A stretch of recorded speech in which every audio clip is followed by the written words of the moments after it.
ایک رات ایک سانپ جب وہ خوراک کی تلاش میں تھا ایک بڑھئی کی ورکشاپ میں داخل ہوا۔ بڑھئی نے اپنے اوزار بے ترتیب رکھے ہوئے تھے اور اپنے کئی اوزار فرش پر چھوڑ چکا تھا۔ ان میں سے ایک آری تھی۔ سانپ دکان کے چاروں طرف چکر لگاتا ہوا آرے پر چڑھ گیا، جس سے اسے تھوڑا سا کٹ لگ گیا۔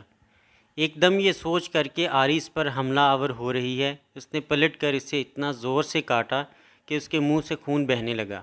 اس سے اسے بہت غصہ آیا۔ اس نے بار بار حملہ کیا، یہاں تک کہ آری خون سے بھر گئی۔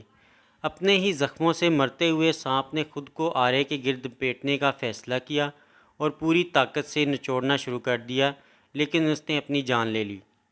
بعض اوقات ہم غصے کے ساتھ رد عمل کا اظہار کرتے ہیں، یہ نہیں سمجھتے کہ ہم صرف اپنے آپ کو نقصان پہنچا رہے ہیں۔ زندگی میں بعض اوقات حالات کو نظر انداز کرنا، لوگوں اور ان کے رویے کو نظر انداز کرنا بہتر ہے۔ لوگ کہتے ہیں اور کہتے رہیں گے، لیکن یہ آپ کا فیصلہ ہے کہ آپ مثبت انداز میں رد عمل ظاہر کریں۔